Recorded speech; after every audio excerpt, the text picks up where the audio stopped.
အားလုံးပဲမင်္ဂလာပါဒီဗီဒီယိုလေးကတော့ YMP ရဲ့ချစ်ညီကိုတွေအတွက် free type ရွေးချယ်ပေးထားတဲ့ဗီဒီယိုလေးပဲဖြစ်ပါတယ်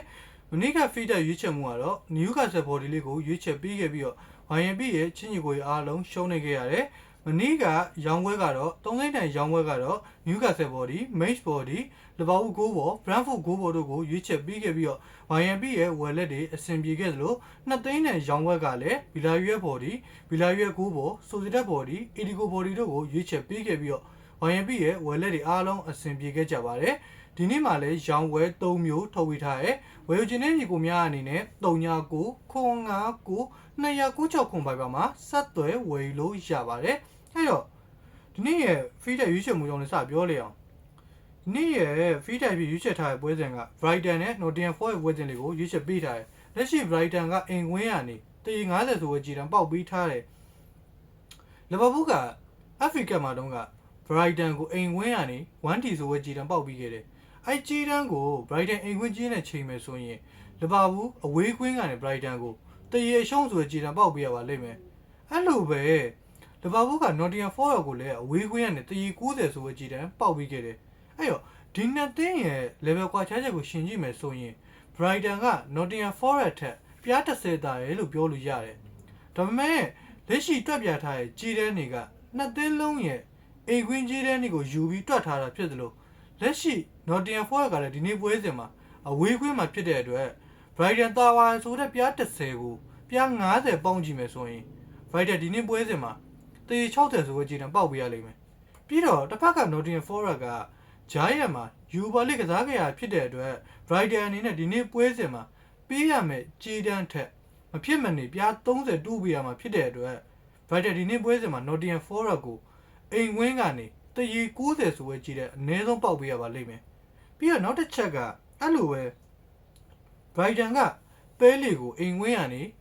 1.90ဆိုဝယ်ကြည့်တယ်ပြီးခဲ့တယ်အဲ့တော့အိမ်ဝင်းကြီးထဲမှာဆိုရင် Brighton ကပဲလီထက်ပြား130တာရဲလို့ပြောလို့ရတယ်အဲ့လိုပဲ Nottingham Forest ကလည်းပဲလီကိုအိမ်ဝင်းကနေတရေ80ဆိုဝယ်ကြည့်တယ်ပြီးခဲ့တယ်အဲ့တော့ဒီနှစ်သင်းရဲ့ level ကွာခြားချက်ကိုထပ်ပြီးတော့ရှင်းကြည့်မယ်ဆိုရင် Brighton ကပြား40တာတယ်အရှိမပြောခဲ့သလိုပဲ Nottingham Forest ကအဝေးကွင်းဖြစ်တဲ့အတွက် Brighton တာဝါဆိုတဲ့ပြား40ကိုပြား90ပေါင်းကြည့်မယ်ဆိုရင် Brighton တရေ90ဆိုတဲ့ကြီးတန်းပေါက်ပေးရလိမ့်မယ်အဲ့ကြီးတန်းကိုပြား30ထပ်တူးကြည့်မယ်ဆိုရင် Brighton ဒီနေ့ပွဲစဉ်မှာ1.80ဆိုတဲ့ကြီးတန်းနဲ့ပေါက်ပြီးလို့ရတယ်ပြီးတော့ပထမချုပ်မှာတုန်းက Nottingham ကွင်းမှာ Nottingham က Dead ဆိုတဲ့ကြီးတန်းပေါက်ပြီးခဲ့တယ်အဲ့ကြီးတန်းကို Brighton အိမ်ကွင်းကြီးနဲ့တွက်မယ်ဆိုရင်လေ Brighton ကဒီနေ့ပွဲစဉ်မှာ Nottingham Forest ကိုတရေ90တရေအရှုံးဒါမှမဟုတ်1.80ဆိုတဲ့ကြီးတန်းပေါက်ပြရပါလိမ့်မယ်မနေ့ကရာသီ Nottingham Forest ခြေကောက်နေတဲ့အချိန်မှာတောင် Brighton ကအိမ်ဝင်ကနေ1.80ဆိုတဲ့ကြီးတန်းပေါက်ပြီးခဲ့ရပါအခု Brighton ကပြေးရမယ်ကြီးတန်းထက်ပြား30တူးပြီးလို့ရတာကိုတိုးမပြီးတဲ့အပြင်ပြေးရမယ်ကြီးတန်းထက်ကိုပြား20ပြား30လောက်ရော့ပြီးပြီးလာတာကြီးက Brighton ကြေးအောင်တင်တဲ့ကြီးတန်းမျိုးမဟုတ်ဘူးလို့ YMP ကတော့ယူဆရတဲ့အတွက်ဒီပွဲစဉ်ကို Nottingham Forest body လေးကိုပဲရွေးချယ်ပေးလိုက်ပါတယ်နောက်တစ်ပွဲပြရွေးချယ်ထားတဲ့ပွဲစဉ်ကဆက်ဆူနဲ့အတ္တပွဲစဉ်လေးကိုရွေးချယ်ပေးထားတယ်လက်ရှိအတ္တကဝေးခွင်းကနေတရေ90ရှုံးဆိုကြည်တန်းပေါက်ပြီးထားတယ်ဒီပွဲစဉ်မှာကြည်တန်းနေပါခဏမေ့ထားရပါ YMP ရဲ့ theory ရဒီပွဲစဉ်မှာ YMP ကတော့အတ္တ body လေးကိုသဘောကျတယ်မဖြစ်လို့လဲဆိုတော့ YMP ဒီ theory နဲ့ပတ်သက်ပြီးတော့ရှေ့မှာလည်းအများကြီးပြောပြခဲ့ဘူးသလိုရွေးချယ်မှုတွေလည်းအများကြီးပြုလုပ်ပြီးခဲ့တယ်အောင်မြင်မှုတွေလည်းများစွာရခဲ့တယ်အနည်းဆက်ဆုံးပြောရမယ်ဆိုရင်ဆန်ဒါလန်နဲ့လီဗာပူးနဲ့ပွဲစဉ်မှာ YMP ဒီ theory နဲ့ပဲလီဗာပူး body လေးကိုရွေးချယ်ပြီးခဲ့တယ်အဲ့ဒါကဘာလဲဆိုတော့အသင်းတစ်သင်းကတန်းတဲ့အသင်း၃သင်းလုံးကိုကြီးရှုံးတယ်ဆိုတာမရှိသလိုကြီးစားရဆိုလည်းမရှိပါဘူးအခုအတ္တာကတန်းတဲ့အသင်းတစ်သင်းဖြစ်တဲ့ပီဆာကိုလည်းနှစ်ကြော်လုံးကြီးကြခဲ့တယ်လို့ခရိုမိုနီကိုလည်းနှစ်ကြော်လုံးကြီးကြခဲ့တယ်အခုဆက်ဆူဦးလူကိုလည်းပထမကြော်မှာတုန်းကအတ္တာကြီးကြခဲ့ပါတယ်ပြီးတော့အတ္တာနဲ့ခရိုမိုနီနဲ့ပွဲဆောင် YMP ပြောခဲ့ဘူးတယ်အတ္တာခရိုမိုနီနဲ့ပွဲမှာအတ္တာကြီးကြရင်ဆက်ဆူဦးလူနဲ့ပွဲစဉ်မှာအတ္တာတေချာပေါက်ကြီးအောင်လိမ့်မယ်လို့ YMP ပြောခဲ့တဲ့အတွက်ဒီနေ့ပွဲစဉ်မှာအတ္တတေချာပေါက်ကြီးအောင်လိမ့်မယ်လို့ YMP ယူဆရတဲ့အတွက်ဒီပွဲကိုအတ္တ body လေးကိုပဲရွေးချယ်ပေးလိုက်ပါတယ်နောက်တစ်ပွဲပြရွေးချယ်ထားတဲ့ပွဲစဉ်က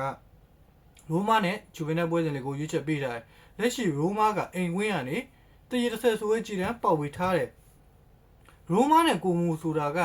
ကြည်တန်းတူအသင်းလို့ပြောလို့ရတယ်အဲ့တော့ဂျူဗင်တက်ကပြီးခဲ့တဲ့ဘက်တုန်းကကိုမုတ်ကိုအိမ်ခွင်းရနဲ့တရေ80ဆိုတဲ့ကြည်တန်းပေါက်ပြီးခဲ့တယ်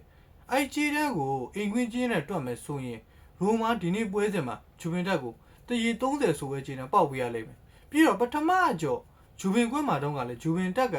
ရိုမားကိုအိမ်ခွင်းရနဲ့တရေ80ဆိုတဲ့ကြည်တန်းပေါက်ပေးခဲ့ရပါအဲ့ကြည်တန်းကိုလည်းရိုမားအိမ်ခွင်းချင်းနဲ့တွက်မယ်ဆိုရင်ရိုမားဒီနေ့ပွဲစဉ်မှာဂျူဗင်တက်ကိုတရေ30ဆိုတဲ့ကြည်တန်းပေါက်ပေးရလိမ့်မယ်ပြီးတော့ဂျားရံမှာဂျူဗင်တက်ကချန်ပီယံလိအချိန်ပိုထိကစားခဲ့ရတဲ့အတွက်ရိုမားအနေနဲ့ဒီနေ့ပွဲစဉ်မှာပေးရမယ်ကြည်တန်းထက်မဖြစ်မနေပြား30တိုးပေးရပါလိမ့်မယ်အခုရိုမားကပေးရမယ်ကြည်တန်းထက်မဖြစ်မနေပြား30တိုးပေးရမှာကိုတိုးမပြီးတဲ့အပြင်ပေးရမယ်တရေ30ဆိုတဲ့ကြည်တန်းနဲ့ပြား30လောက်ကိုရော့ပြီးပေးထားတာကြီးကရိုမားကြေးအောင်သိတဲ့ကြည်တန်းမျိုးမဟုတ်ဘူးလို့ဝိုင်းပြီးကတော့ယူဆရတဲ့အတွက်ဒီပွဲစဉ်ကိုဂျူဗင်တက်ဘော်ဒီလေးကိုပဲရွေးချယ်ပေးလိုက်ပါတယ်အဲ့တော့ဒီနေ့ရဲ့ free dive ဖြစ် Nottingham Forest body အတ္တ body ဂျူဗင်တက်ဘော်ဒီ3ပွဲရွေးချယ်ပေးလိုက်ပါတယ်ဝိုင်းပြီးရဲ့ချင်းညီကိုများအားလုံးလည်းအဆင်ပြေကြပါစေရောင်းဝဝယ်ယူခြင်းနဲ့ညီကိုများအနေနဲ့39ခွန်59 296ခွန်ပိုက်ပါမှာဆက်သွယ်ဝယ်ယူလို့ရပါတယ်ဝိုင်းပြီးကိုအပေးရဲ့ညီကိုများအားလုံးကိုလည်းထူးကျေးဇူးတင်ပါတယ်